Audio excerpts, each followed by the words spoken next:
जमलेलो आहोत. आपलं महात्मा फुले विद्यालयाचे प्रभारी पर्यवेक्षक मुळे सर, त्याचबरोबर आपल्या विद्यालयातील शिक्षक Gonte sir, doctor madam, Dhawade madam आणि दोन सामान्य व्यक्ती आपल्याला या ठिकाणी व्यासपीठावर दिसत आहेत. प्रथमतः मी त्यांचा परिचय करून देतो आणि त्यांचं आपल्या विद्यालयाच्या वतीने सहर्ष स्वागत करतो. यातले पहिले व्यक्ती आहेत श्री ज्ञानेश्वर मिटकुले. हे पत्रकार आहेत, संपादक आणि व्याख्याते आहेत. यांचं व्याख्यान आपण आपल्या विद्यालयामध्ये आज आयोजित केलेलं आहे. त्याचबरोबर त्यांचे एक सहाय्यक दत्तात्रय भुजबळ हेही या ठिकाणी उपस्थित झाले. प्रथमतः मी मुळे सरांना विनंती करतो की त्यांनी गुलाब पुष्प देऊन दोन्ही सामान्य व्यक्तींचा या ठिकाणी आपल्या विद्यालयाच्या वतीने स्वागत करावं.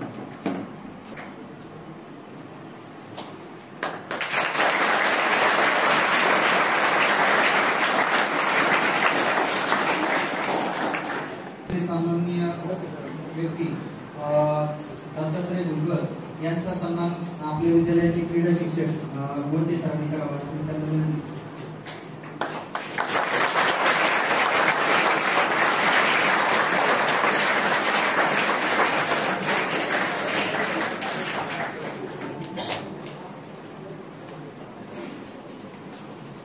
विद्यार्थी मित्रांनो, शाळा ही एक असं म्हणतात की 10 वर्षानंतरचं गाव जर पाहायचं असेल तर त्यांनी शाळेत येऊन पाहावं. त्यांना 10 वर्षानंतरचं गाव कसं असणार आहे ते शाळेतून कळेल. तर शाळा शांत असेल तर तो गाव निश्चितपणे 10 वर्षानंतर शांतच दिसेल. पण जर विद्यार्थी जर गडबड करणारे असतील तर 10 वर्षानंतर त्याची पुनरावृत्ती झाल्याशिवाय राहत नाही. आजची ही जी नवीन पिढी आहे, ही नवीन पिढी सध्या सोशल मीडियाच्या जमान्यामध्ये आपण पाहतो की जुन्या विचारांना किंवा जुन्या संस्कारांपासून दूर होत चाललेली आहे. आपल्याकडे विद्या आहे, ज्ञान आहे, नवीन माहिती आहे, नवीन तंत्रज्ञान आहे, या सर्व गोष्टी आपल्याकडे आहेत. परंतु त्याचा योग्य असा वापर आपल्या दैनंदिन जीवनामध्ये होत नाही. आणि त्याचं पर्यावरण आपण असं पाहतो की अनेक शिकलेली लोक ही परदेशात जातात, मोठमोठ्या शहरामध्ये जातात आणि त्या ठिकाणी जाऊन जीवन कसं व्यतीत करावं याबद्दलच त्यांच्या मनामध्ये शंका असते. तर आपल्या समाजामध्ये अशी काही लोक आहेत की त्यांना असं वाटतं की ही जी पिढी लांब चाललेली आहे, दूर चाललेली आहे, संस्कारापासून खूपच लांब आहे आणि ज्यातून समाजाचं नुकसान होणार आहे, तर त्याचा आपण काहीतरी फायदा करून देऊ शकतो. आणि तो फायदा म्हणजे या विद्यार्थ्यांचं प्रबोधनाच्या माध्यमातून त्यांचा फायदा करून देऊ शकतो. त्यांना प्रबोधन म्हणजे मार्ग दाखवू शकतो. तर तसं मार्ग दाखवण्याचं काम श्री ज्ञानेश्वर मिटकुले यांनी सुरू केलेलं आहे. त्यांनी आतापर्यंत अनेक जिल्हा परिषदच्या शाळा असतील, इतर संस्थांच्या शाळा असतील, रयत शिक्षण संस्थेच्या शाळा असतील, अशा शाळांमध्ये विना मोबदला ते अशा प्रकारचं मार्गदर्शन करत असतात. त्यांचं एक श्री मुक्ताई विश्वसेवा प्रतिष्ठान प्रबोधन प्रशिक्षण व संशोधन केंद्र एक संस्था त्यांची आहे. संस्थेमार्फत हे काम करत असतात. निश्चितपणे संपूर्ण समाजाची कसर एका व्यक्तीमार्फत होऊ शकणार नाही, परंतु आपल्या परीने ते स्वतः मार्गदर्शन करून अनेक विद्यार्थ्यांना घडवण्याचं काम करतायत. मी प्रथमतः त्यांचं विद्यालयाचं स्वागत केलं आहे, पुन्हा एकदा स्वागत करतो आणि त्यांना विनंती करतो की त्यांनी आपले विचार या ठिकाणी व्यक्त करावे.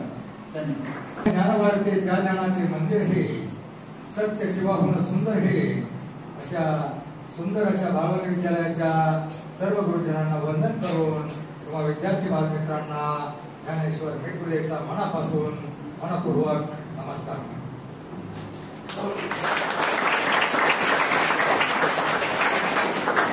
बघा, बापाच्या विचारानं मुलगा चालत नाही आणि बाप लेकांच्या विचारानं घर चालत नाही. पण 700 वर्ष हा महाराष्ट्र भक्त संत समाज सुधारक आणि शिवरायांच्या विचाराने चालतोय. जगावं कसं आम्हाला छत्रपती शिवरायांनी शिकवलं, मरावं कसं विशंभूराजांनी शिकवलं आणि वागावं कसं हे साधू संतांनी शिकवलं. बघा, आजकाल खरं तर सर ही नवीन पिढी फार हुशार आहे. आमच्या 70पेक्षा तुमची 35-40 ची पिढी हुशार आहे आणि त्याच्यापेक्षा ही 15-16 ची पिढी हुशार आहे. पण भानगड काय झाली आहे, जरा जास्तच हुशार आहे. ते चांगलं एक तर त्यांच्यापर्यंत पोहोचत नाही, पोहोचलं तरी ते डोक्यामध्ये घेत नाही. खरं तर संतांचा आहे महाराष्ट्रातला. 700 वर्षानंतर प्रत्येक गावामध्ये कीर्तन भजन हरिपाठ काकडा होतो. त्या काकड्यामध्ये जे अभंग गायले जातात, भारूड गवळणी पदे दोहे श्लोक ओव्या अनेक प्रकारचा संतांचं साहित्य म्हणजे काही फक्त अभंग नाही. त्याच्यामध्ये अनेक प्रकारचे अभंग गवळण भारूड याच्या चाली, याचा अर्थ एवढा चांगला असतो की तुमची डीजेची ऑर्केस्ट्राची सिनेमाची गाणी एकच वर्षी येतात, दुसऱ्या वर्षी ती दिसत नाहीत, परंतु ती तुमच्या डोक्यामध्ये वाजतात. आणि संतांचे विचार 700 वर्षानंतर जे आपल्याला तारून नेणार आहेत ते तुमच्या डोक्यामध्ये बसत नाही. बघा 7-8 वर्षापूर्वी डीजेचं गाणं आलं होतं. संतांच्या बघा प्रत्येक दिवशी दिवाच्या द्वारे सुंदर ते जाणारे उलेचे रोप अवघाचे संसार, प्रत्येक दिवशी हरिपाठ काकडा भजन याच्यामध्ये गाणे जातात, ताजे वाटतात. पण 7-8 वर्षापूर्वी जे गाणं आलं होतं ते गाणं परत दिसलं का? ती बाई दिसली का परत तुम्हाला? शांताबाई, जनाबाई, मीराबाई, मुक्ताबाई, बहिणाबाई यांच्या कविता मास्टर डिग्री पर्यंत तुम्हाला अभ्यासाला आहेत. आणि त्या काही फक्त प्रश्नोत्तर लिहून पाठ करून उत्तर लिहून पास होण्यासाठी नसतात, काहीतरी त्यातून घ्यायचं असतं. प्रत्येक अभंगातून काहीतरी बोध मिळतो, प्रत्येक कथेतून काहीतरी बोध मिळतो, प्रत्येक धड्यातून काहीतरी धडा घ्यायचा असतो. प्रश्नोत्तर लिहून पाठ करण्यासाठी काही नसतं. माणसाचं जीवन हा एक संग्राम आहे, महासंग्राम आहे. आणि हाती येथील दिशाचं घेऊन लढावाचं लागतं माणसाला. तुमच्यातले बरेच जण गरीब असतील, गरिबाच्या घरातले असतील, काही जण कमी जातीतले असतील, काही जण बुटका असेल, काही जण लोकडा असेल, अडकुळा असेल, काळा असेल, मुंगळा असेल. तुमच्यातला प्रत्येक जण मोठा होऊ शकतो हा विश्वास देण्यासाठी मी तुमच्या समोर आलेलो आहे. बऱ्याच वेळेला असं वाटतं तुमच्या दिसण्यावर काय नसतं, कोणत्या घरात जन्मायचं, कोणता रंग देवाना आपल्याला द्यायचा आपल्या हातामध्ये नसतं. पण जन्मल्यानंतर जन्मापासून मृत्यूपर्यंतचा जो प्रवास आणि त्यातून सगळ्यात महत्वाचा प्रवास म्हणजे शिक्षण. हे शिक्षणाची वेळ कशी तुम्ही याचा उपयोग करायचा आणि मोठं व्हायचं.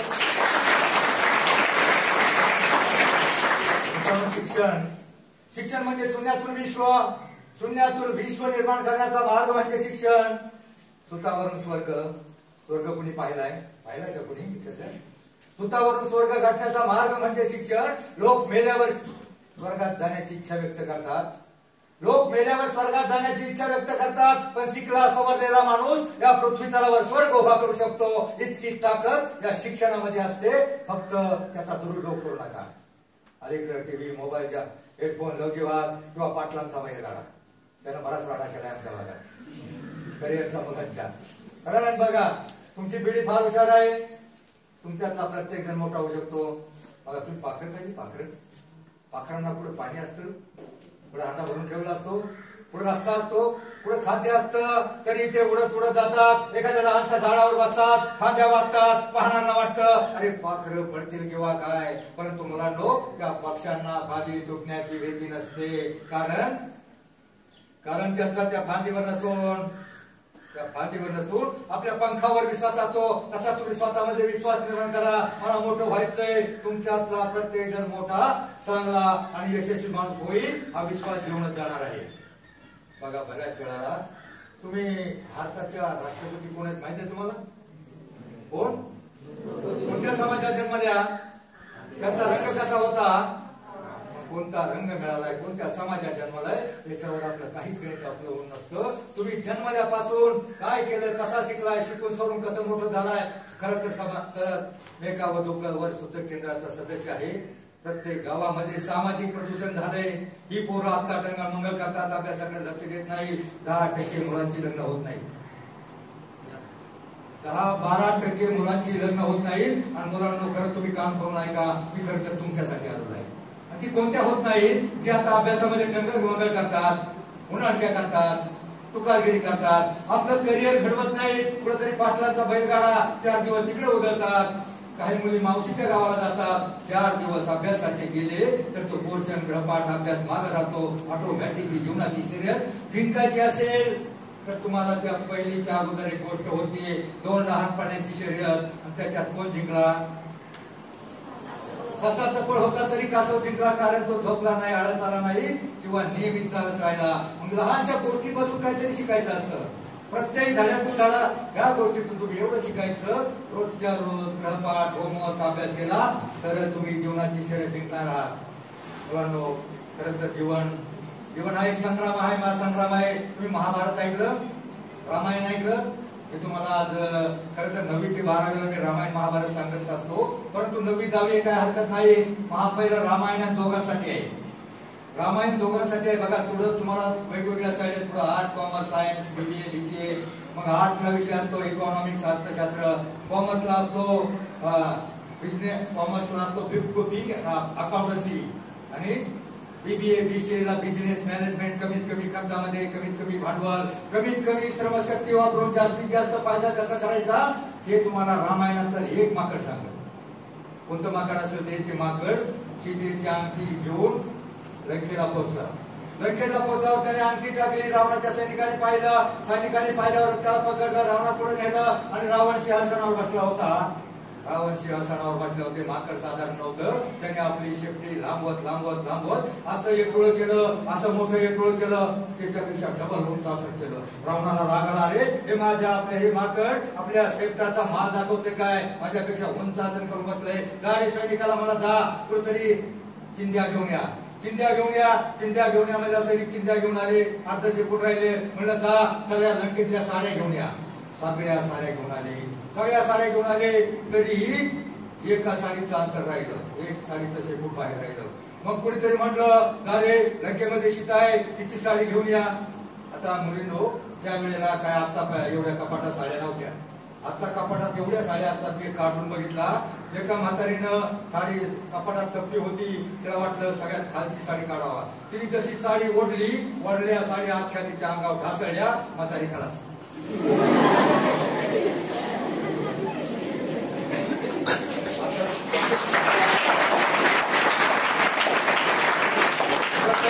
साड्यांची कपड्यांची एवढी जरूरत नसते. आपण मारवाड्याची घर करत असतो. भांडी साड्या एवढ्या अडगळीला पडल्यात आपल्या हिंदू समाजाच्या, त्यामुळे आपण मागे पुढे चाललो. गरजेपुरता 4-6 साड्या बस. पण 100 साड्या असल्या तरी ती बाई म्हणणार, मला त्या सणाला साडी पाहिजे आणि त्या सणाला साडी पाहिजे. त्या बाईंना विचारत त्यांना माहिती कशाला पाहिजे साड्या. मग त्यावेळेला साड्या संपल्या, कुठेतरी म्हणलं सीतेची साडी आणा.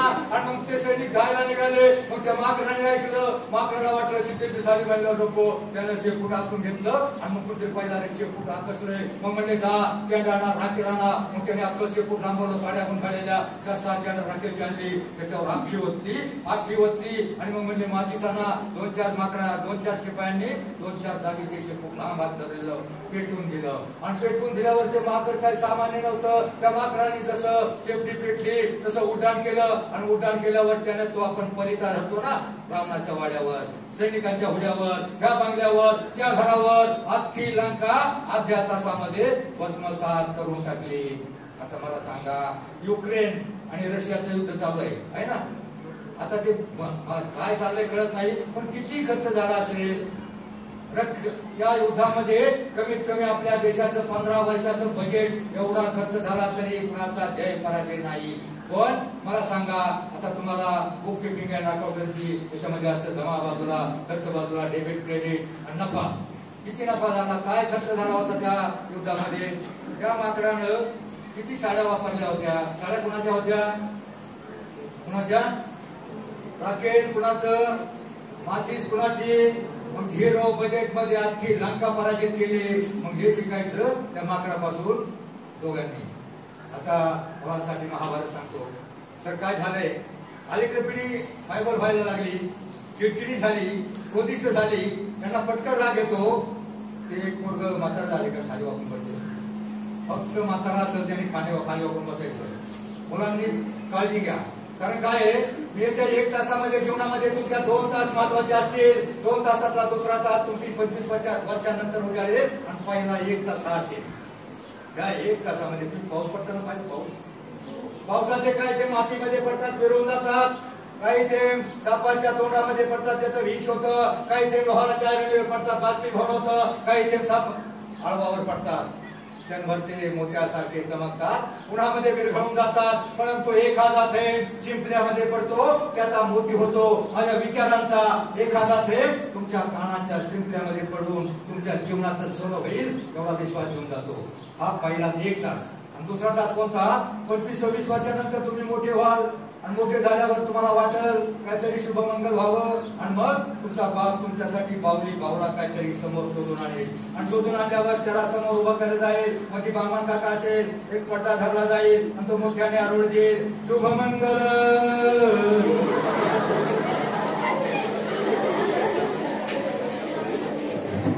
मग ते तुमचं मंगल शुभ व्हायचं असेल तर आत्ता काम करू नका. कारण मी तुम्हाला पहिलं सांगितलं 10% मुलांची लग्न होत नाहीत. मुलांनी बिलकुल काय झालं सर, एका शाळेमध्ये रामनवमीचा दिवस होता, सरांनी असं सांगितलं रामायणावर बोला, आणि मग मी रामायणावर परत अर्धा तास बोललो. शेवटी रामाचा जन्म सीतासोबत लंकादहन, रावणाचा वध, सेतुबंधन आणि सगळं सांगितलं. त्याच्यानंतर विभीषणाचा अभिषेक सगळं सांगितलं, युद्ध कसं झालं, रावणाला कडं मारलं, सगळं सांगितलं. त्याच्यानंतर मी पाहिलं एक मागचं पोरगं वाकलं होतं, विभीषणाला मारत होतं. त्याला म्हणलं, अरे बाळू, रावणाला कोणी मारलं रे? तो तुम्ही नाही मारलं.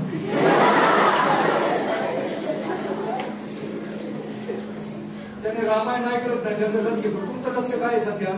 तुमचं लक्ष, तुमचं ध्येय, तुमची मंजिल काय आहे सध्या? तुमचं लक्ष कुठे आहे? मोबाईल, लुंगी डान्स, तुमचं लक्ष. तुमचं लक्ष आहे शिक्षण, आणि मुलांना विद्या हे गरिबाचं धन आहे, श्रीमंतांचा अलंकार आहे, असं धन आहे. जगातला कोणताही तोटा तुमच्यापासून हिरावून घेऊ शकत नाही. तुमच्याकडे 100ची नोट असेल, एखादा 2 ठोके मारून काढून घेऊ शकतो, पण तुमच्या डोक्यामध्ये 29चा पान असेल, एखादा अभंग असेल, एखादी कविता असेल, तर तो कुणी बळजबरीने काढून घेऊ शकतो का? नाही. आणि कोणतीही बहुमजली, तुम्ही 12 मजली 15 मजली इमारती पाहिजे, बिल्डिंग 10-12 मजली असतात ना, कोणतीही बहुमजली उत्तुंग इमारत उभारण्यासाठी पाया पक्का असावा लागतो. हायस्कूल पर्यंत 10वी पर्यंत शिक्षण तुमच्या जीवनाचा पाया आहे. तो पक्का करण्यासाठी क्षणाक्षणाचा उपयोग करा, एकही क्षण वाया घालू नका.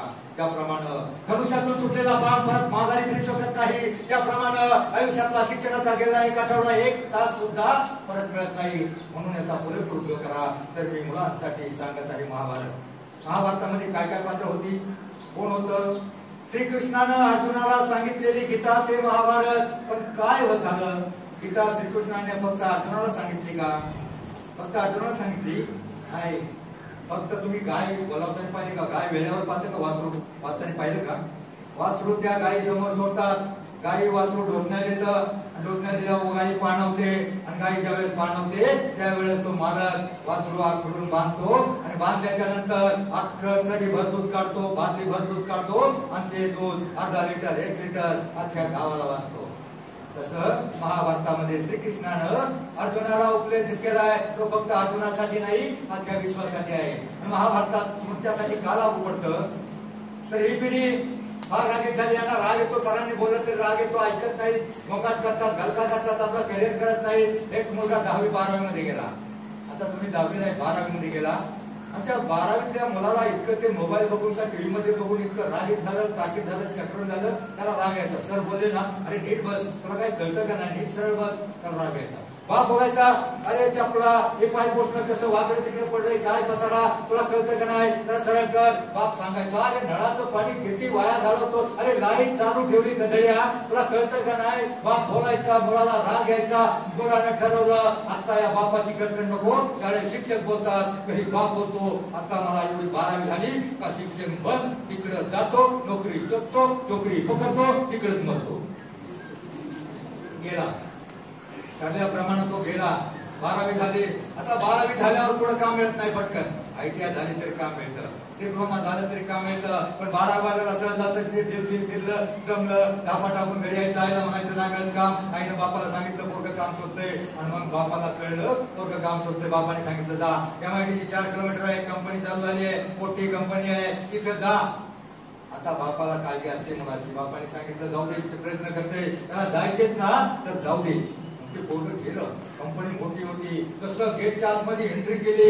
गेट रस्त्याच्या कडेला गेट होतं, आणि त्या कडेला नळाची लाईन होती. 15, 20, 25 नळ कामगारांसाठी नवीन कंपनी बनवली होती, आणि ते नळ चालू होते. अख्खं पाणी रस्त्यावर जात होतं. त्यानं ते पाहिलं, आणि त्याला बापाचे शब्द आठवले, अरे काय तुला अक्कल आहे की नाही, किती पाणी वाया घालवतो. बापाची शब्द आठवले आणि खटक्यासारखे डोक्यात क्लिक झाले. त्याने ते नळ बंद केले. आतमध्ये हॉलमध्ये गेला. हॉलमध्ये अख्खा हॉल मोकळा होता आणि बघतोय तर काय सगळे फॅन पंखे लाईटी सगळ्या भरभर चालू होतं. आणि त्याला काय कळेना, त्याचं डोकं भडाडलं. आणि बाप म्हणायचा सारख्या लाईटी पंखे फॅन सगळे किती लाईट. बापाचे शब्द त्याला आठवले आणि जसे काना शब्द आठवले तसं त्याने ते सगळे फॅन बटणं बंद केली. आतमध्ये गेला. आतमध्ये ऑफिस होतं मोठं आणि सगळे 25-30 उमेदवार लाईन मध्ये बसले होते. लाईन मध्ये बसता एक एक जण जात होता. त्यांच्या मागे जाऊन बसला. प्रत्येक उमेदवार ह्या दरवाजाने जायचा, लगेच त्या दरवाजाने बाहेर 2 मिनिटात प्रत्येक उमेदवार बाहेर यायचा. त्याला काही कळेना इंटरव्ह्यू घेतात की नाही, काय तमाशा आहे. आणि मग सगळे उमेदवार संपले. त्याचा नंबर आला. जसा तो पुढे उठला, पुढे जायला गेला, तसं माझ्या पायामध्ये ते अडकलं. पायपुसणी 1-2 पायपुसणी त्याच्या पायामध्ये अडकली. पायपुसणी उलटी होती ती त्याला अडकली, तशी सरळ केली. आणि काय कटकट इथं पण पायपोसणी सरळ. बापाचे त्याला शब्द आठवले तशी पायपोसणी सरळ केली. आणि तो समोर टेबल होती, त्या टेबलाकडे पळाला. टेबलाकडे जसा भीत गेला.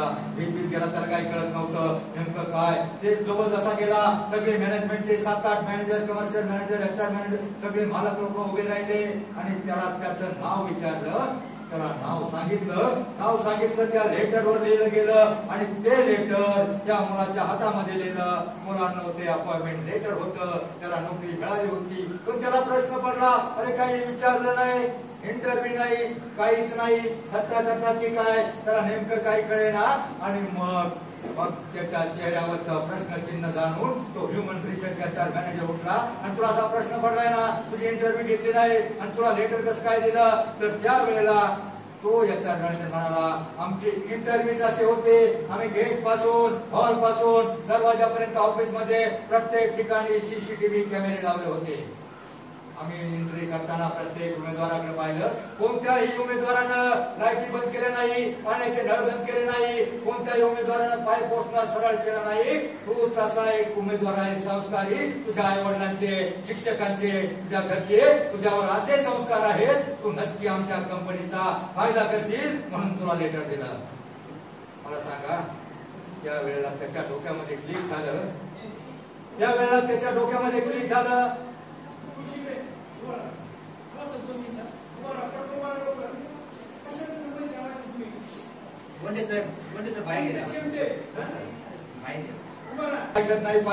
लेटर पाहिलं आणि मग त्याच्या डोक्यामध्ये क्लिक झालं. आणि माझी इंटरव्ह्यू अशी होती, नळ बंद केले, लाईटी बंद केल्या, पायपोसणं सरळ केलं. म्हणजे आपल्या बापाचे शब्द त्याला आठवले. आणि जसं लेटर घेतलं, धावत पोरगं घरी गेलं आणि बापाच्या पायावर गडगडलं, चुकलं माझं. आणि त्यावेळेला बाप म्हटला, त्यावेळेला मुलांनो, प्रत्येक बाप तुम्हाला दरडावत असतो, रागावत असतो, ओरडत असतो, तुम्हाला रडवत असतो. परंतु त्याच वेळेला तो बाप तुम्हाला घडवत असतो. म्हणून बापाचा, शिक्षकाचा जर सांगितलं, काही बोलले तुम्हाला तुमच्या फायद्यासाठी बोलत असतात. म्हणून तुमची पिढी तुम्हाला महाभारतापासून काय शिकायचं. महाभारतामध्ये एक पात्र होतं दुर्योधन. दुर्योधन अहंकारी होता, ऐकत नव्हता. असाच कुणाला गुरुना म्हणायचा, गुरुदेव तुम्ही कायम द्या. अर्जुनाला चांगलं म्हणता, त्याला शाबाशी देता, त्यालाच अग्रट देता, मला कधी चांगलं म्हणत नाही. मुलांना गुरुंना सगळे विद्यार्थी सारखे असतात. दोघांच्या शंकेचं निरसन करण्यासाठी गुरूंनी दोघांना एका झाडाजवळ नेलं. झाडावर पक्षी बसला होता. त्यांना दोघांना सांगितलं, त्या पक्षाचा डोळा अचूकपणे छेद करायचा आहे. फक्त पहिलं माझ्या प्रश्नाचं उत्तर द्यायचं, काय काय दिसतं ते सांगायचं. पहिलं दुर्योधनाला बोलावलं आणि सांगितलं, सांग तुला काय दिसतं. त्यावेळी दुर्योधनानं पाहिलं, सांगितलं, गुरुदेव मला त्या झाडाचा बुंदा दिसतो, फांद्या दिसतात, पानं हलताना दिसतात, पलीकडे पक्षी दिसतो. असं म्हणून त्यानं बाण मारला. त्याचा नेम कुठेतरी ढगात गेला. नंतर अर्जुनाला बोलवलं आणि अर्जुनाला विचारलं, सांग तुला काय काय दिसतं. त्यावेळी अर्जुनानं पाहिलं आणि सांगितलं, गुरुदेव मला फक्त त्या पक्षाचा काय दिसतो, डोळा दिसतो. त्याला दिसत होता पक्षाचा डोळा, त्याचं लक्ष होतं पक्षाचा डोळा. त्याचं तुमचं लक्ष आहे शिक्षण. पण त्या शिक्षणाऐवजी तुम्हाला दुसरं मोबाईल, टीव्ही, अतिरेक, कोणत्याही गोष्टीचा अतिरेक करू नका. दुसरं काही दिसलं नाही पाहिजे. तुमचं ध्येय आहे. मी तुम्हाला पहिलं सांगितलं, द्रौपदी मुर्मू, त्याच्यानंतर APJ अब्दुल कलाम कोणत्या समाजात जन्मले, काय पैलवान होते का. APJ अब्दुल कलाम यांना लहानपणी एवढी गरिबी होती, खायची पंचायत होती, पेपर टाकायचे, पेपर टाकता ते उरलेले पेपर त्यातले लेख वाचायचे. लेख वाचून वाचून त्यांच्या डोक्यामध्ये एवढी त्यांना उमेद मिळाली, उत्तेजन मिळालं आणि मग त्यांनी त्या लेखामुळे संशोधन करायचंय, आपणही संशोधक होऊ शकतो हा विश्वास निर्माण झाला आणि नंतर आपल्या भारतातील पहिले संशोधक आणि राष्ट्रपती हे झाले की कोणत्या जाती जन्मले, कोणत्या समाजात जन्मले याच्यावर काय नसतं. तुम्हाला दुसरं सांगतो, पी.टी. उषा कोणत्या समाजातली होती? कोणत्या होती? ब्राह्मण. कोणत्या आदिवासी समाजातली मुलगी पी.टी. उषा? माहितीये का पी.टी. उषा कोण आहे हे तरी माहितीये का? कोण आहे? डान्सर कोण आहे? धावपटू आहे. ती धावपटू आपल्या देशाला पहिलं पदक त्याला रनिंग मध्ये मिळून दिलं. परंतु मित्रांनो काय झालं, सतत 2 वर्ष तिथं पदक फक्त 9 सेकंदावर नौकत होतं, 9 सेकंद तुटत नव्हते. पण काय झालं, एकदा ती प्रत्येक ह्या गावापासून त्या गावापर्यंत रोज सकाळी प्रॅक्टिस करायची, रनिंग करायची. त्या गावात गेली. एका दिवशी काय झालं, त्या गावातून जशी माग फिरली तशी त्या गावातली 15-20 कुत्री त्यांची कळवण लागली होती. कुत्र्याची कळवण पाहिली का? काय पोरे त्याच्या प्रमाणे कळवण करतात, पाहिजे कुत्र्याची कळवण लागली. आणि मग काय झालं, एक कुत्र त्या उशाच्या बाजूला पळालं, बाकीची कुत्री त्या कुत्र्याच्या मागे पळाली. त्या उशाला पाहिलं, असं वाटलं का कुत्री माझ्या मागे पळतात. आणि मग त्या कुत्र्याच्या भ्यानं ती पी.टी. उषा अशी चिंगाट पळाली, पुंगाट पळाली, तंगाट पळाली. 9 सेकंद सोडा, 15 सेकंद ब्रेक केले आणि पहिल्याच वर्षी भारताला पदक मिळालं. ती पी.टी. उषा हे पदक का मिळालं, तर जीवाच्या आकांताने, अगदी जीव काढून, अगदी मनापासून ती पळाली, जीव काढून पळाली, जीवाच्या आकांताने पळाली. मग तुम्ही जीवाच्या आकांताने तुम्हाला करिअर करायचं असेल ना, तुमची लग्न व्हावं वाटत असेल ना, तुम्ही आतापासून जीवाच्या आकांताने टुकारगिरी, बेकारगिरी, टंगळमंगळ, हलगर्जीपणा सगळं सोडून द्या आणि जीवाच्या आकांताने जर तुम्ही करिअर केलं ना, तुमच्यातला प्रत्येक जण यशस्वी होऊ शकतो. महाभारताबद्दल मधून काय शिकायचं, कौरव पांडव भाऊ पांडव वनवासातून आले, अर्ध्या राज्यावर त्यांचा हक्क होता, पण धृतराष्ट्र तर आंधळाच होता. त्या गांधारीने स्वार्थाची पट्टी डोळ्यावर बांधले होते. म्हटले यांना काही द्यायचं नाही, आता त्यांना काही द्यायचं नाही. मग पेच निर्माण झाला. दुर्योधन म्हणला, अरे कृष्ण म्हणला काहीतरी द्या. श्रीकृष्णानं शिष्टाई केली, अरे अर्ध्या राज्यावर त्यांचा हक्क आहे, किमान 5 गावं तरी द्या, 5 गावं तरी द्या म्हटल्यावर त्या दुर्योधनानं दुत्कार सोडला, म्हटला नाही, सुईच्या टोकावर मावेल एवढी माती सुद्धा देणार नाही. मग मला सांगा, सुईच्या टोकावर काय मावतं का? मावतं म्हणजे काही देणार नाही. आणि मग युद्धाचा प्रसंग ओढवला. कुरुक्षेत्रावर 17 दिवस युद्ध झालं. श्रीकृष्णाच्या बाजूचं 17 औक्षणी सैन्य आणि कौरवांच्या बाजूचं अख्खं सैन्य मारलं गेलं. हा अक्का झाला. अनेक युद्ध झाल्या, उल्कापात झाला धरतीवर. कशामुळं? फक्त दुर्योधनाचा दुराग्रह. मग महाभारतापासून काय शिकायचं, कोणाचा हक्क राहून घ्यायचा नाही. 2012 साली पुण्याच्या पलीकडे वाघ माळवाडी आहे, तिथं काय झालं होतं, पहिल्या दिवशी त्या शाळेत राहणा झाला होता. एका पोराला वाईट सवय होती. एका 10वीच्या पोरानं शेजारच्या पोराची लंपास केली म्हणजे आपल्या बॅग मध्ये घातली. आणि मग त्या पोरानं सरांना सांगायला पाहिजे, सर याने माझे कंपास घेतले. त्यानं मागचा पुढचा विचार केला नाही. ते पोरग मोबाईल पाहून हँग झालेला रागीत होतं. त्याने काय केलं, सरळ ठोसा लगावला. ठोसा नाकावर लागला, घोळंडा फुटला, रक्त आलं, अख्खी कपडे रक्ताने भरले. मार थोडाच होता, पण घोळंडा फुटल्यामुळे रक्ताने अख्खी कपडे भाजल्यावर पोरग रडत घरी गेला. त्याच्या आई वडिलांना चुलत्यानं विचारलं, काय रे बाळू, काय झालं? बाळू म्हटला, पलीकडल्या चाळीतल्या काळवण ठोसा लगावला म्हटल्यावर त्या बाळूच्या चाळीतले नातेवाईक, आपले मित्र सगळे गोळा झाले आणि 30-40 लोक पलीकडल्या काळूच्या चाळीवर आक्रमण करत निघाले. महाभारत जसं आक्रमण झालं ना, तसं आक्रमण करत निघाले. आक्रमण करताना पाहिजे, आमच्या पोराला रक्त पडेल मारतो काय, आमच्या पोराला मारतो काय, हातवारा करत लांड का हातामध्ये दांडकी घेऊन तशी लोक निघाली. तिकडच्या चाळीतल्या लोकांनी पाहिलं, अरे कोणतं तरी सैन्य आपल्या चाळीवर आक्रमण करत आले. आणि जसं सगळ्या चाळीतली 40-50 लोक बाहेर पडली, हातात असं ते उन्हातलं लाटणं घेऊन बाया सुद्धा बाहेर पडल्या.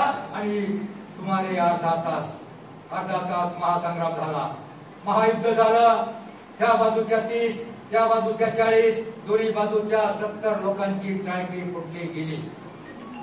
आता मला सांगा मॅटर काय होतं. आणि टाळकी फुटल्यावर आपला एक अलिखित कायदा आहे, त्याची जास्ती टाळकी फुटली, 40 वाला पहिला अगोदर गेला, त्याची तक्रार नोंदवली आणि पोलीस वाटत बघत असतात. कोणता बकरा येतो आम्ही त्याला कापतो. आणि मग दुसऱ्या बाजूची आली, क्रॉस कंप्लीट झाली आणि मग मोठा हंगामा, सगळं गाव गोळा झालं. 70 लोकांची टाटी फुटली. टेस्ट नोंदवणार होते, ते साधी रजिस्टर केली नाही, साधी लिहून घेतली, नावं लिहून घेतले. आणि मग त्या वेळेला साहेबांना सांगितलं, साहेबांना त्यांच्या बोरक्याला सांगितलं, मोठी सिरियस डेंजर केस आहे, 307 306 कलम लागल, यांना 3 महिने जामीन मिळणार नाही. उद्या रविवार आहे, सोमवारी हजर करो, 3 महिने येरवड्याला पाठवो आणि कमीत कमी 7 ते 10 वर्षाची 70 लोकांना शिक्षा होईल. मग थोड्या वेळापूर्वी जे पराक्रमी योद्धे एकमेकावर तुटून पडले होते, त्या सगळ्यांची लेंडी पातळ झाली. मग एवढे घाबरले, अरे 10 वर्ष शिक्षा, 7 वर्ष शिक्षा, 3 महिने येरवड्याला. आणि मग गावचा पुढारी असतो, तो आला, साहेब अहो असं नका ना करू, असं जर 3 महिने 7 वर्ष शिक्षा झाली, त्यांच्या घराण्यात इज्जत जाईल, नातेवाईकामध्ये, गावामध्ये, 4 गावामध्ये आपू जाईल, त्यांच्या लेकीबाईचे लग्न होणार. अहो साहेब ही चांगल्या घरची लोक आहेत, असं नका ना करू. साहेब म्हटले, चांगल्या घरची लोक 60-70 लोकांची टाळकी फोडतात. मग तरी प्रश्न निर्माण झाला. आणि मग शेवटी बराच वेळ झाला, हंगामा झाला, सगळे गावचे पुढारी जमले. आणि मग मोठा पुढारी, आमदार लेवलचा पुढारी आला. आणि मग तो साहेबाला म्हटला, साहेब करा ना काहीतरी, करा, तुमच्या हातामध्ये आहे. अहो साहेब मागच्या वेळेला त्या 2 मर्डर केस आपण कितीतरी लाख रुपये घेऊन नव्हत्या का मिटवल्या. मग साहेब कांडा असतो पुढाऱ्याचं, ऐकतो. मग पुढारी अर्धे पैसे खातो, अर्धे साहेबाला देतो. मग साहेब मला ठीक आहे, बघतो, काहीतरी करतो. फोन लावायचं नाटक केलं, डीआयजीला, मंत्र्याला कुठेतरी फोन लावायचं नाटक केलं. काय झालं म्हणता, 70 लोकांची टाळकी फुटली. अरे बापरे, सिरियस मॅटर, 10 वर्षाची शिक्षा. मग काय करायचं म्हणतात. नाही काय नाही, आमदार साहेब आले, ते म्हणतात मागे नव्हतं का तुम्ही हात मर्डरची केस, मर्डर केस जिरवले, तसं काहीतरी करा ना. ठीक आहे, आमदार साहेब आहेत ना, त्यांना म्हणावं प्रत्येकी 1 लाख रुपये. आणि मग साहेबांना फोन ठेवला आणि या पुढाऱ्यांना सांगितलं, प्रत्येकी आमदाराला सांगितलं, जे पुढारी प्रत्येकी 1 लाख भरावा लागतील, तर आम्ही यांना काहीतरी असं करू, 306 307 ही हाफ मर्डरची कलम, त्यांना 10 वर्षाची शिक्षा होते. त्याऐवजी आम्ही 323 324 25 जामीन सहज होईल, तुमची सगळी सुटू शकतील, अशी कलम लावू. आणि मग रात्रीच्या 12:15 वाजता आता कलमांचं काय करतं कुणाला. Indian Pinal code, criminal procedure code, Indian evidence act, या सगळ्या कोडांचं इतकं कोड पडतं सामान्य माणसांना की खरी का खोटी, इतकी विद्रूप बनवली या कायद्याच्या रक्षकांनी कोडांना. कोडखोट्या माणसाहू नये म्हणून जो शहाणा असेल त्यांनी पोलीस स्टेशन कोर्टाची पायरी चढू नये. मग रात्रीच्या 12:15 वाजता पुढे मिळणार पैसे, परंतु त्या आमदारांच्या बरोबर इस्टेट एजंट, लँड माफिया असतात. मग रात्रीच्या 12:15 वाजता ठरलं, काळूच्या आणि बाळूच्या दोघांच्या घरची जमीन त्या लँड माफियांना लिहून दिली आणि अख्खी दोघांची जमीन लिहून दिली. रात्रीच्या 12 वाजता त्या काळूच्या आणि बाळूच्या बापाचे पुरते 12 वाजले. मला सांगा, आता जे मस्ती करतात, धिंगाणा करतात, मारामारी करतात, त्यांच्या घरी जमीन आहे का? जमीन आहे का तुम्हाला सगळ्यांना? घालायची का? आयुष्यात एखाद्यानं प्लेन घेतला ना, काय मॅटर होतं? मॅटर काय होतं? किती रुपयाची कंपास? 70 रुपयाची कंपास. 70 रुपयाची कंपास घेतली नाही एखाद्याने तर त्याला म्हणायचं, अरे कंपास घेतली काय, तुला पेन तरी आहेत का, घे.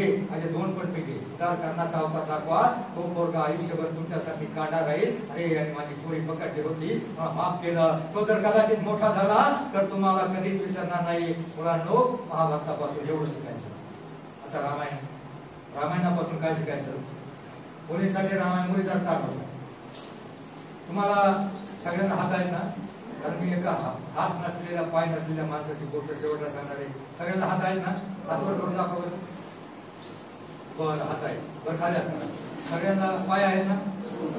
वर करून दाखव बरं. ठीक आहे, काय अडचण नाही. नंतर सांगतो.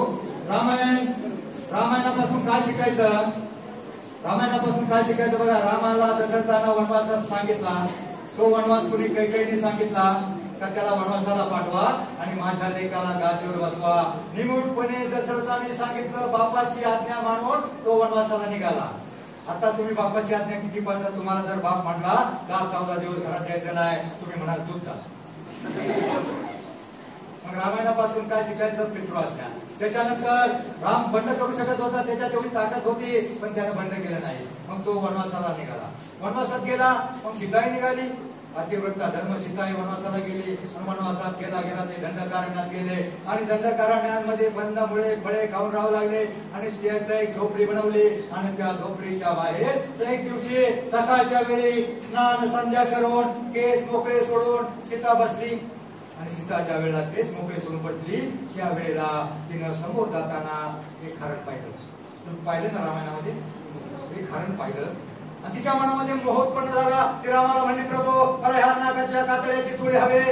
रामाला वाटलं, अरे एवढं राजवैभव त्यागून आपल्या बरोबर जंगलात आले, तिची एवढी इच्छा का पूर्ण करू नये? रामाने तात्काळ धनुष्यबाण उचलला आणि 90च्या स्पीडनं त्या हरणाच्या पाठीमागे पळाला. हरिण मायाळू होतं. मारीच नावाच्या रावणाच्या मामानं हरणाचं रूप घेतलं होतं. ठरल्याप्रमाणे ते झाडाच्या अदृश्य झाल्यावर तिथं गेल्यावर त्याने रामाच्या ओरडण्याचा आवाज काढला आणि तो आवाज सीतेनं ऐकला आणि सीता लक्ष्मणाला म्हणली, भाऊजी बघा त्यांचा आवाज येतोय, ओरडण्याचा आवाज, त्यांच्यावर कुणा हिंसक स्वपदानं झडप घातले, त्यांना वाचवा. त्यावेळेला लक्ष्मण म्हणला, नाही माते, प्रभू रामचंद्रांना काही होऊ शकणार नाही. परंतु सीतेचा विश्वास बसला नाही. ती लक्ष्मणला म्हणली, भाऊजी म्हणजे तुम्हाला असं वाटतं त्यांचं काहीतरी तिकडं बरं वाईट व्हावं आणि मी बस. लक्ष्मण मला बस माते जातो. त्यांनाही धनुष्यबाण उचलला, कुटीच्या बाहेर गेला. पण सीतेच्या संरक्षणाची जबाबदारी त्याच्यावर होती. तो कुटीच्या बाहेर गेला आणि त्याने त्या कुटीच्या भोवती एक राऊंड गोल रेषा आखली. त्या रेषेचं नाव काय? काय मला ऐकू येत नाही, सत्तर चालू झाले. काय? ती लक्ष्मण रेषा प्रत्येक मुलीच्या जीवनामध्ये असते. ती लक्ष्मण रेषा प्रत्येक मुलीच्या जीवनामध्ये असते आणि ओलांडायची नसते. ओलांडली तर जीवनाचं रामायण आणि महाभारत दोन्ही बिघडतं. काय झालं त्यावेळेला तरी? मुलींनो, तुमच्या माहितीसाठी सांगतो, जरा तार बसा. त्यावेळेला तरी उड्डाण घेऊ शकणारा, शोध करू इच्छिणारा एक हनुमान, राम भक्त हनुमान उपलब्ध होता. परंतु आजकालच्या जमान्यामध्ये तुम्हाला शोधायला येणारा कोणताही हनुमान उपलब्ध नाही. मग मुलींना रामायणापासून काय शिकायचं? लक्ष्मण रेषा ओलांडायची नाही. चांगल्या कामासाठी, दान धर्मासाठी लक्ष्मण रेषा ओलांडली. आणि तुमच्या माहितीसाठी सांगतो मुलींनो, आजकालचा राम पण लय अवलादी झालाय. आजकालचा राम म्हणत तिला लय शायनिंगची चोळी लागत होती, जाऊ द्या, व्याज गेली, सीता गेली, गीता मिळेल. म्हणून मुलींना आयुष्यामध्ये लक्ष्मण रेषा ओलांडायची नाही. मग रामायणापासून खूप शिकायचं अजून बरीच उदाहरणं आहेत. परंतु तुम्हाला मी एक प्रसंग सांगतो, तुमच्या आवडीचा. जरा ताट बसा. 8 वर्षापूर्वी एक पिक्चर निघाला, फार फेमस झाला आणि तो पिक्चर पाहिल्याच्या नंतर मुलं मुली ओरडायला लागले, उड्या मारायला लागले, छान काळजामध्ये. काय झालं की तुम्ही 2-2 वेळा बघितला ना? तो पिक्चर काढण्याचा त्या दिग्दर्शकाचा हेतू वेगळा होता. त्याला समाजामध्ये उच्च नीच, गरीब श्रीमंत, जातीपाती भेदभाव असं मानायचं नाही, हा संदेश द्यायचा होता.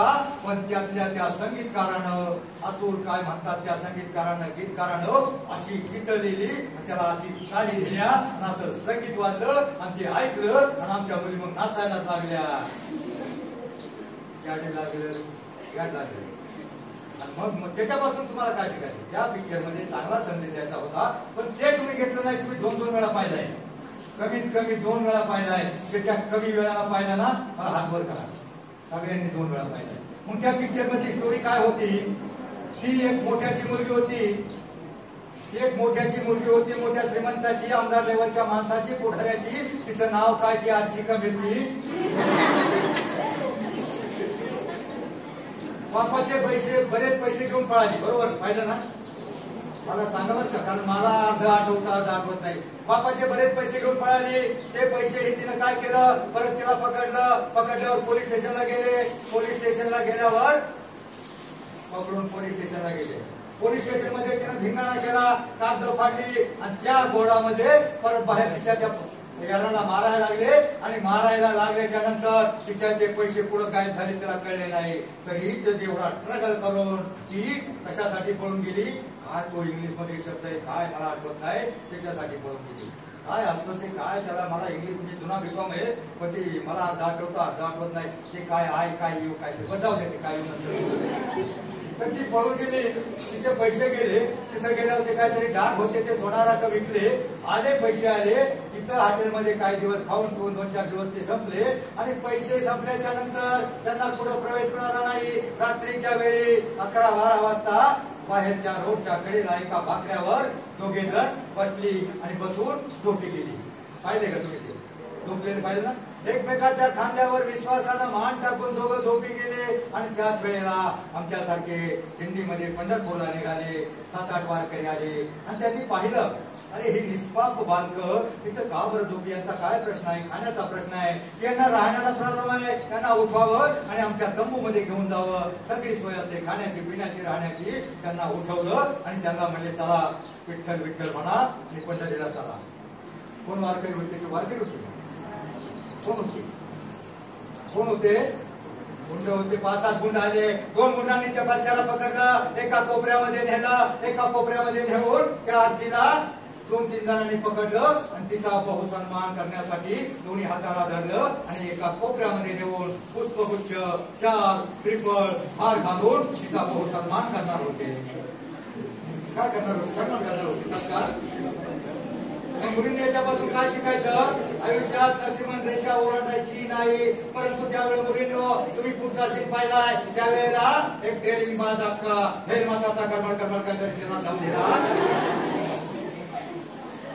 कन्नडमध्ये दम दिला आणि दम दिल्यावर ते गुंड त्या अक्काला ओळखत होते अक्का डेंजर आहे. त्या अक्काच्या भ्यानं त्या गुंडानं त्या आजीला सोडून दिली, नाहीतर तिची कधीच मिरची वाटून झाली.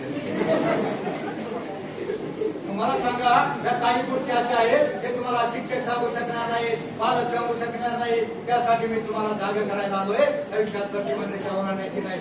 एखाद्या मुलीला पकडलं चौकामध्ये 7-8 गुंडांनी पकडलं तर ती डेअरिंग बाज अक्का सोडा काय झाल्या व्हायला काय झालं करता बस. तुला एक प्रश्न विचारता का? मग त्यावेळेला 7-8 गुंडांनी एखाद्या मुलीला महिलेला अडवलं तर त्यावेळेला ती डेअरिंग बाज अक्का सोडा मोठा पैलवान पुढारी बोक्का सुद्धा मध्ये पडत नाही. हा तर त्या गुंडाकडून बोक्सून घ्यावा लागल आणि बोक्सून घ्यावा लागल किंवा मार खावा लागल. पोलीस स्टेशन कोर्टामध्ये साक्ष द्यावा लागल. म्हणून मुलींना लक्षात ठेवा त्यावेळेला तुम्हाला कोणी वाचवायला येणार नाही. ते हिंदू मिरचं प्रकरण घडलं. 2 जण ती पोरगी त्या पोराबरोबर गेली आणि त्या झाडीच्या आड एकमेक चाळ करायला लागले आणि त्यावेळेला असे कामांड काही टुकार असतात ती टपलेलीच असतात. त्यांची ते चाळे पाहून ती पोरगी जर त्याच्याबरोबर एकटी गेली नसती तर ते सामूहिक हत्याकांड आणि अत्याचार झाला नसता. मग मुलींची चुकी असते. मुली एखाद्या आयऱ्या गायला बरोबर कुणा बरोबर आयुष्यात जाऊ नका. आपल्या बापाला बरोबर घ्या. कोणी म्हणतात सर फिरायला जायचं माझ्या बापाला घेते म्हणायचं.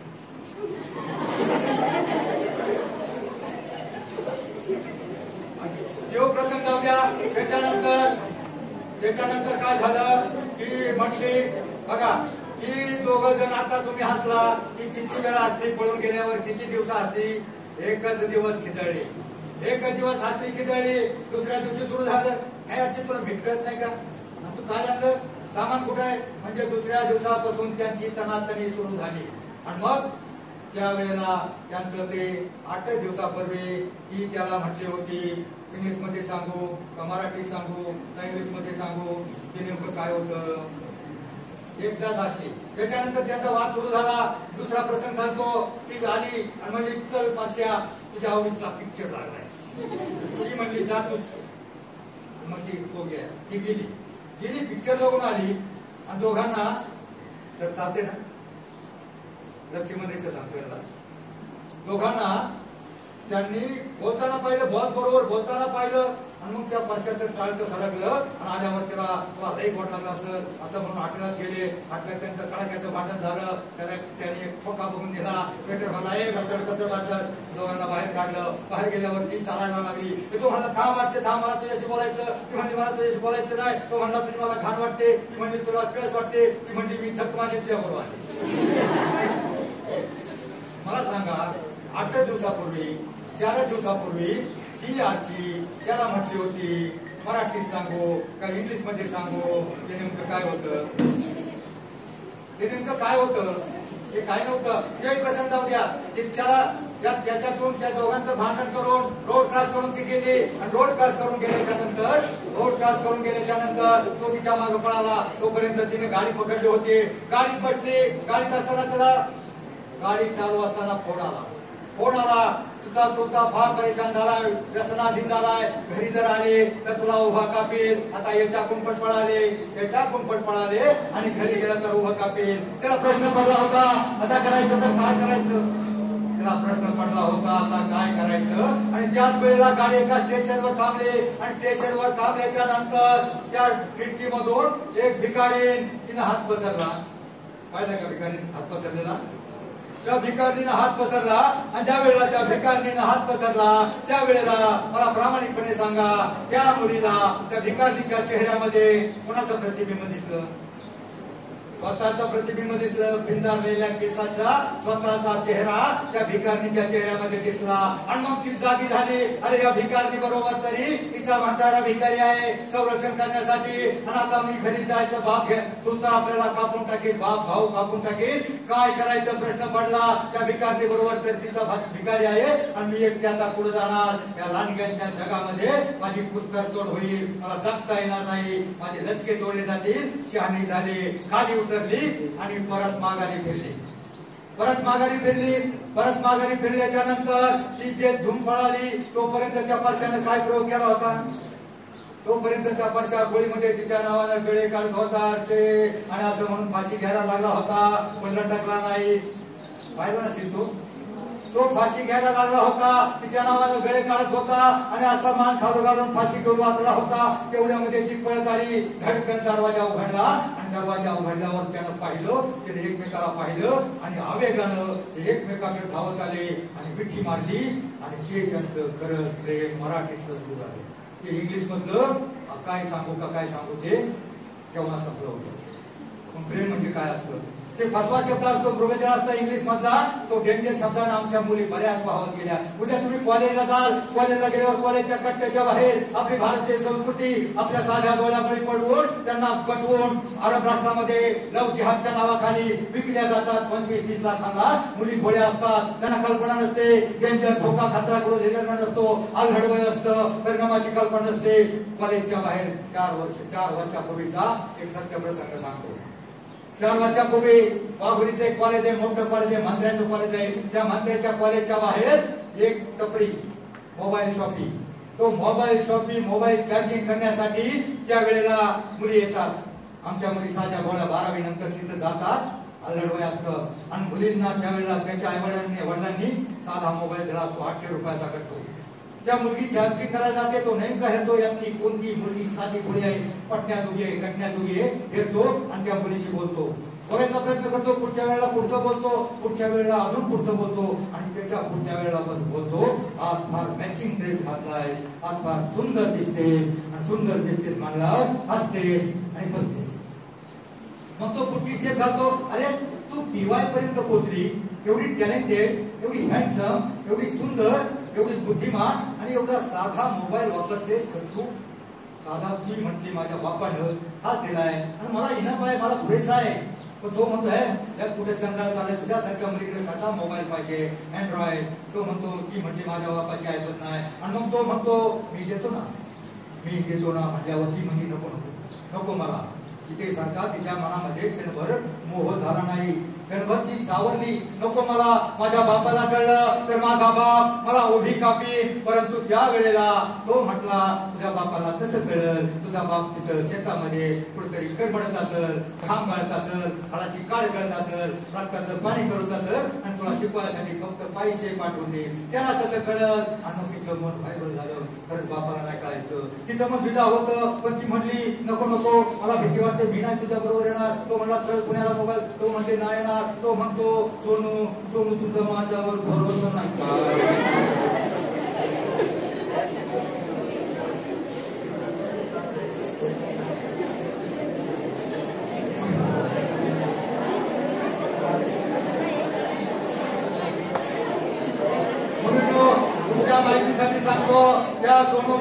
मुलावर बिलकुल भरोसा नव्हता.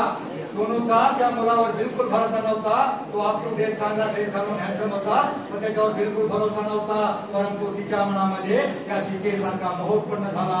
अरे अँड्रॉइडचा मोबाईल मिळतोय फुकट, तर चला म्हटली शिके आपण जाऊ पुण्याला. पेरणी फाटा ते पुन्हा 40 रुपये लागतात. दोघजण पुण्याला गेले. त्यानं 20,000 रुपये बरोबर घेतले होते. तुम्हाला गणित येतं ना?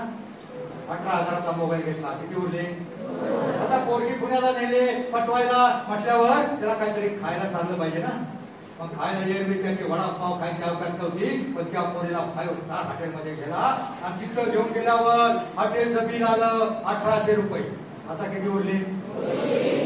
80 रुपये बसला लागत होती यायला. शान व्हायचं त्यानं, मागं फिरायचं ना. पण त्याने अजून भाव पाय खायचा प्रयत्न केला. त्या पोरीला म्हणला आईस्क्रीम खाऊ.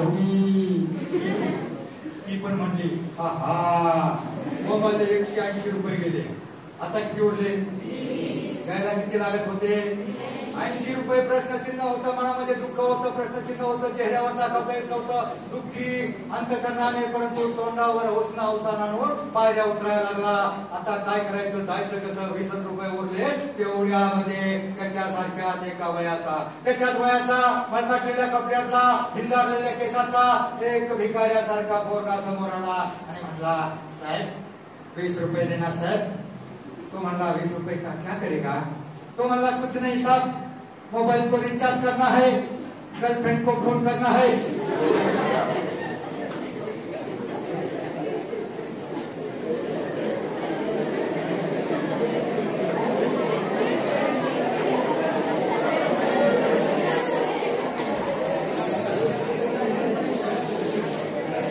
फोन करना है क्या करेगा? तो हिरो त्या आपल्या हिरोईनला त्या मुलीला म्हणला देख राहिला भिकारीने भी गर्लफ्रेंड बनाया. तेव्हा तो भिकारी म्हटला वैसा नाही, गर्लफ्रेंडने भिकारी बनाया. टोटल 15 ते 35 ची पिढी ह्या मोबाईलच्या चक्रव्यूहात अडकून भिकारी होत चालली आहे. पूर्ण भिकारी. एका घरामध्ये 10 मोबाईल, 2-5 हजार बिल येतं. 1000 रुपये लाईटीचं बिल आलं. आमचा बाप लाईटीच्या ऑफिसमध्ये जातो, म्हणतो साहेब 1000 रुपये एवढं कसं? 2च बल्ब आहेत. एका घरामध्ये 1000-2000 बिल भरताना मला काहीच वाटत नाही. फक्त 99.99% लोक भिकारी होत चालली. फक्त 7-8 लोक श्रीमंत होत चालली. कोणती? Tata, Reliance, Adani, Ambani, Airtel, Vodafone, idea. काय आयडिया काढली त्यांनी? एक वायर खाऊन दिली म्हणतात जिओ. आज आपण भिकारी होत चालले. फक्त 99.99 आपण सगळे भिकारी. म्हणून मोबाईलचा दुरुपयोग करू नका. कमीत कमी वापर करा. 50% मोबाईल चांगला आहे, चांगलं तेवढंच वापरा आणि वाईट त्याच्यातलं काही घेऊ नका. मोबाईल तुमच्या गरज म्हणून वापरा, माझी एवढी विनंती आहे. कारण काय झालंय, मोबाईलचा इतका काय मुलींना, आमच्या शेजारी एक मुलगी होती 11वीला, त्याला इतका मोबाईलचा नाद, ती काय कानात घालायची आणि गोधडीत मोबाईल घेऊन झोपायची. मोबाईलचा गैरवापर नको. 7 वर्षाच्या एक करा. तुम्हाला जर खरंच करायचं असेल, तुमच्या घरातलं खरंच सुकून, तुमच्या घरात लहान बाळ आहेत का? लहान बाळ आहेत ना? मग बाळ रडायला लागल्यावर ती आई काय करते? मोबाईल चालू करून हातामध्ये देते. मुलांनो, त्या आईला माहित नव्हतं मोबाईल किती भयंकर रोग आहे. 8 वर्षाच्या आपल्या मुलाच्या हातामध्ये मोबाईलची गरज नाही. एवढं काम करा. आईच्या हातातला मोबाईल काढा, त्या बाळाला उचला, मंदिरात घेऊन जा, हरिपाठाला घेऊन जा. तुम्हाला जर मोठं व्हायचं असेल ना, तुमचा बाप चुलता कोणी गुटखा दारू पित असेल तर 1 तास आठवड्यातला काढा आणि 1 तास हरिपाठाला घेऊन जा. हरिपाठाला गेल्यावर नक्की बदल होतो. हरिपाठ हे सगळ्यात मोठं औषध आहे. मी हरिपाठावर आणि अभंगावर 1 तास बोलतो, पण आता वेळ संपत आलेला आहे. फक्त तुम्हाला एवढं सांगतो मुलींनो, जपून टाका पाऊल. रस्ता फार खास काय घ्यायचा आहे. तो शब्द आहे ना, तो फार हसवा आहे. काय मला तुम्ही जुना बिकॉम आहे, पण मला तो आठवतच नाही. आहे काय घेऊन तुम्हाला एखादा म्हटला ना आयुष्यात, तुम्हाला एखादा पुन्हा भेटल. तुमच्या बापानं 20 वर्ष वाट बघायला लागले. इकडे तुम्हाला एखादा भेटल आणि म्हणाल आय काय येऊ, तर त्याला म्हणावा तुझी आय माझ्या बापाकडे घेऊन ये आणि मग काय ते ठरवू.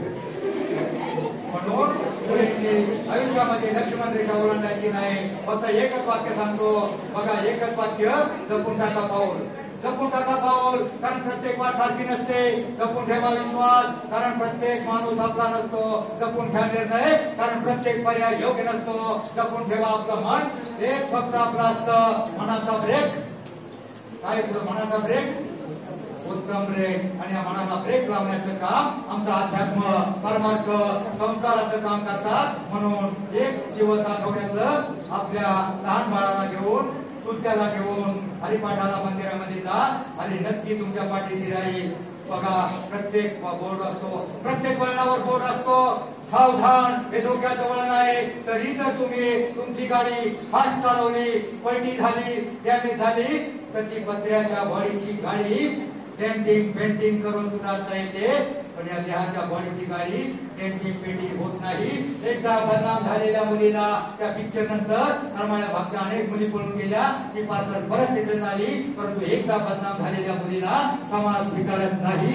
अलगड वय असतं, परिणामाची कल्पना नसते, डेंजर धोका खतरा कुठे दिलेला नसतो. म्हणून मुलींना एवढं घ्या, आयुष्यामध्ये लक्ष्मण रेषा ओलांडायची ओलांडायची ओलांडायची बस. आयुष्यामध्ये शिका इतकं, डिग्र्या कमी पडतील, जगा इतकं, आयुष्य कमी पडेल, असा इतकं, आनंद कमी पडेल. तेवढा असेल कमनशिबाचा फासा निखळून पडेल. परंतु मुलांनो, प्रयत्न इतका करा, अभ्यास इतका करा, त्या विठ्ठलाला, परमेश्वराला, या देवांना तुम्हाला देणं भागत पडेल, देणं भागत पडेल. बस. जाता जाता जाता जाता सूर्याने प्रतिप्रश्न केला, माझ्यानंतर या जगाला कोण प्रकाश देईल? त्यावेळी चंद्र शरमला, मोठमोठे तारे नरमले. एक पंथी समोर म्हणाले, प्रभू, माझ्या परिणामी नक्की प्रयत्न करेल.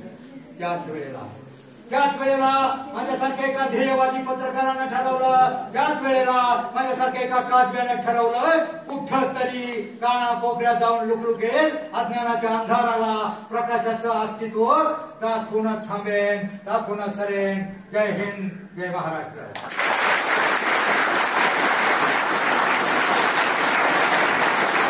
मागील जवळपास पाऊण तास किंवा 1 तास झाला असेल. एवढे मंत्रमुग्ध आपले आता 9वी आणि 10वीचे विद्यार्थी कधी पाहिले नाही.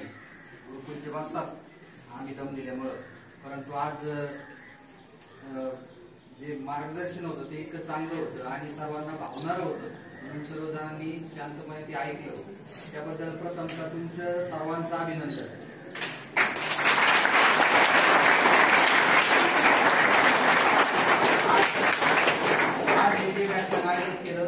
या व्याख्यानासाठी आपल्या विद्यालयाचे प्राचार्य नाईकवाडी साहेब यांनी परवानगी दिली, त्याबद्दल त्यांचं मी आभार मानतो. त्याच पद्धतीने आज आपल्याला हे मार्गदर्शन ज्यांनी केलं, म्हणजे त्यांनी सांगितलं म्हणून नाही, पण त्यांनी सांगितलं की तुम्ही हरिपाठ करत जाता, खरंच चांगली गोष्ट आहे ती. आपल्या आजूबाजूला आणि हरिपाठाची पुस्तिकाही त्यांनी आणलेली आहे. ते सांगत देणार सगळ्यांना. 2 अभंग जो मुलगा पाठ करेल वर्षातून त्याला, जो मुलगा वर्षातून 2 अभंग पाठ करेल त्याला ती फुकट देतील. त्याचे कुठल्याही प्रकारचे पैसे वगैरे ते घेणार नाही.